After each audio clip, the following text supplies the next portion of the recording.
Assalamualaikum warahmatullahi wabarakatuh. Baik, pada kesempatan kali ini saya akan menjelaskan bagaimana kita mengembangkan yaitu di bab 3 metode penelitian ya pada skripsi teman-teman.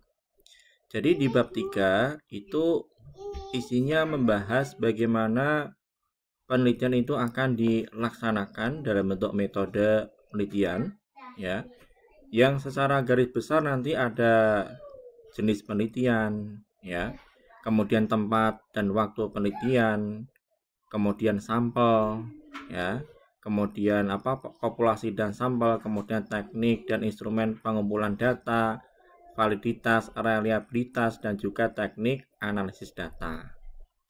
Nah, untuk jenjang S1 di pendidikan IPA kita, dengan jenis riset adalah experimental research, dengan jenis yang kita kenal dengan kuasi eksperimen. Sehingga nanti di bagian awal, jenis penelitian ini menggunakan pendekatan, tentunya kalau datanya kuantitatif, maka dituliskan jenis penelitian kuantitatif ya, dengan desain eksperimen, jenis kuasi eksperimen ya.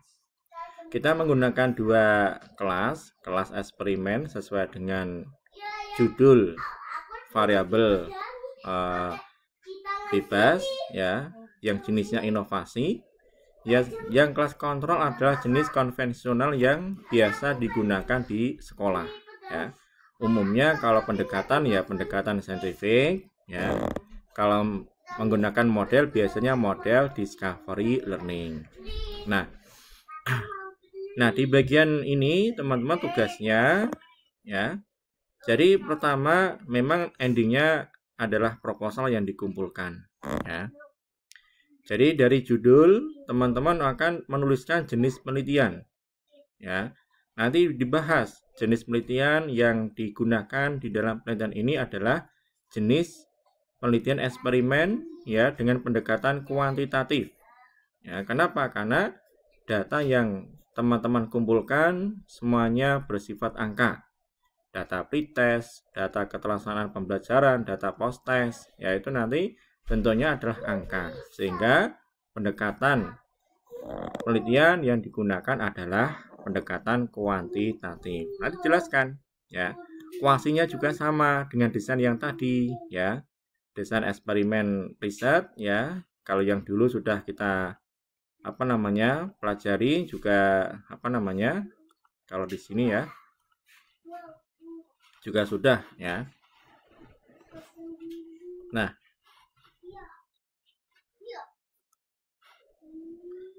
kemudian di bagian yang kedua itu adalah tempat dan waktu penelitian.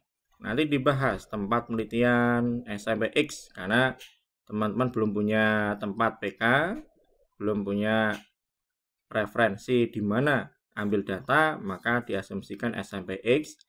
Waktunya silakan diperkirakan mungkin di semester 7 ketika PK atau di tahun depan, tahun 2025, bulannya sekitar Agustus September, misalkan direncanakan ambil datanya di saat PK. Kemudian tuliskan populasi dan juga sampel. Populasi itu ya siswa yang secara keseluruhan yang mempunyai karakteristik yang sama. Kalau materinya kelas 7, maka kelas 7 semuanya, kelas A, B, C, D, E, F misalkan, itu berarti populasinya. Nah, dari populasi itu yang 6 kelas diambil sampel penelitian ya. Diambil 2 kelas sebagai kelas eksperimen dengan kelas pembelajaran inovasi sesuai dengan judul teman-teman, dan kelas misalnya kelas D ya, kelas A eksperimen, kelas D kelas kontrol dengan pendekatan yang biasa pembelajaran diterapkan di sekolah ya. Kemudian dijelaskan juga sampelnya ditentukan dengan teknik apa ya. Mungkin ada yang tekniknya adalah cluster, silahkan tuliskan cluster random sampling. Nah, di dalam setelah populasi dan sampel nanti dibahas ada variabel penelitian ya. Variabelnya tentunya ada variabel bebas, jenis, mungkin jenis model, jenis media ya. Kemudian jenis metode Ya, nanti jenis, misalkan jenis model meliputi model discover learning dengan model inquiry learning, harus sama-sama ya. Jangan mengatakan variabel bebasnya adalah variabel model pembelajaran discover learning, itu saja enggak.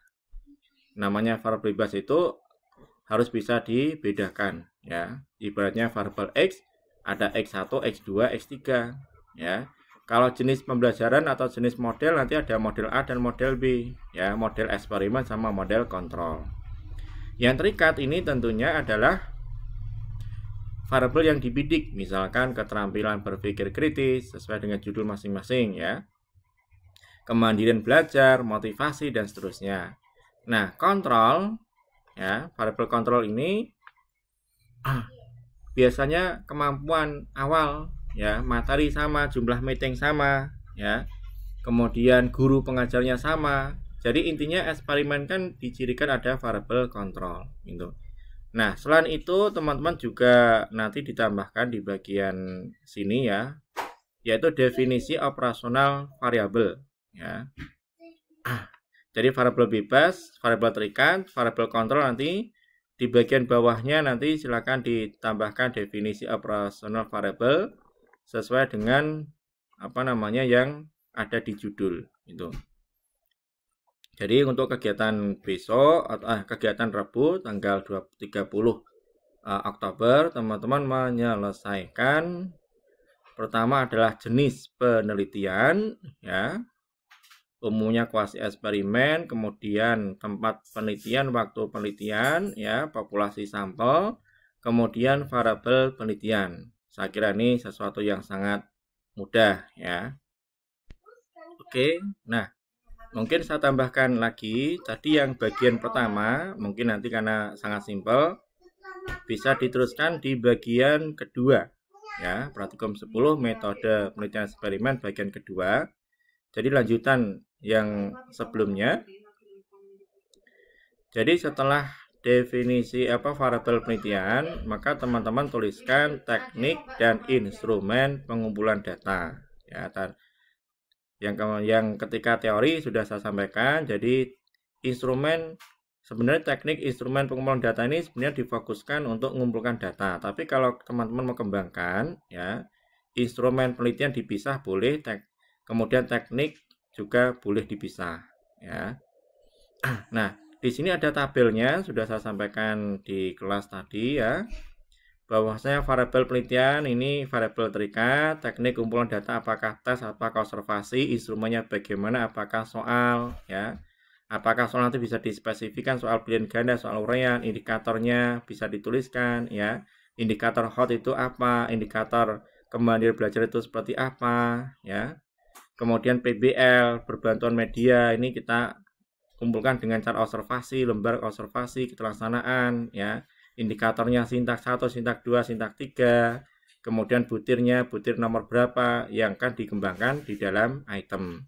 Nah, di dalam proposal itu teman-teman tidak sampai kepada instrumen, ya. Cukup mengembangkan poin-poin utama sampai dengan indikator, ya. Nanti instrumennya dikembangkan mungkin ketika sudah selesai proposal, ketika bimbingan dengan dosen pembimbing. Nah, kemudian tambahkan lagi bagian setelah teknik dan pengumpulan data ada validitas dan reliabilitas ya. Ini sudah kita bahas ya di pertemuan teori. Jadi validitasnya menggunakan apa ya? Apakah menggunakan model RAS, apakah menggunakan model klasik ya? Kalau model RAS disinggung aplikasinya apa? Mungkin aplikasi Quest ya. Kalau model klasik mungkin aplikasinya apa? Mungkin Atomen, dijelaskan ya. Reliabilitasnya menggunakan apa? Apakah KR20, KR21 dijelaskan. Kemudian teknik analisis data ya. Nah, di sini secara ringkas. Jadi teman-teman diminta untuk menguraikan teknik analisis data. Jadi ketika penelitian itu kan dapat data. Datanya apa? Data pretest, data keterlaksanaan pembelajaran, kemudian data post-test. Nah, data itu kita akan olah gimana caranya? Nah, di sini. Data yang dimaksud ini adalah data saat pretest, saat pembelajaran, atau saat post-test. Analisisnya bagaimana? Pertama, jelas. data itu akan kita analisis secara statistika deskriptif. Cari nanti dijabarkan ya. Analisis pertama adalah statistika deskriptif meliputi rata-rata, simpangan baku, variansi ya. Kemudian nilai maksimal, nilai minimal. Itu adalah batasan atau cara menganalisis data untuk mendapatkan gambaran umum data ya. Kemudian uji prasyarat analisis, biasanya ada homogenitas, normalitas ya, baik data pretest maupun data post-test. Kemudian uji statistika inferensial. Kalau teman-teman judul variabel terikatnya 1 menggunakan independent sample pretest. Tapi kalau variabel bebas terikatnya ada 2 menggunakan multivariat atau MANOVA. Nah, nanti bisa disinggung kalau datanya tidak memenuhi uji prasyarat normalitas homogenitas, maka data pretest post-test akan dianalisis dengan menggunakan statistika inferensial non parametrik ya. Ada Kruskal-Wallis ya, ada Mann-Whitney ya. Nanti silahkan, itu sebagai pengganti untuk uji T. Kemudian kalau data ketelaksanaan pembelajaran nanti silahkan diolah dengan konversi skala ya, kuantitatif ke kualitatif ya, apakah ketelaksanaan pembelajaran itu sangat bagus atau tidak, atau mungkin ketika motivasi belajar itu kan juga bisa dibuat kuantitatif ya, dari kuantitatif ke kualitatif kategorinya, motivasinya tinggi, sedang, rendah. Nah itu nanti bisa dibahas di meeting-meeting berikutnya, karena yang teori baru sampai pada pengembangan instrumen ya, jadi teman-teman sudah bisa nyicil sampai dengan bagian ini ya.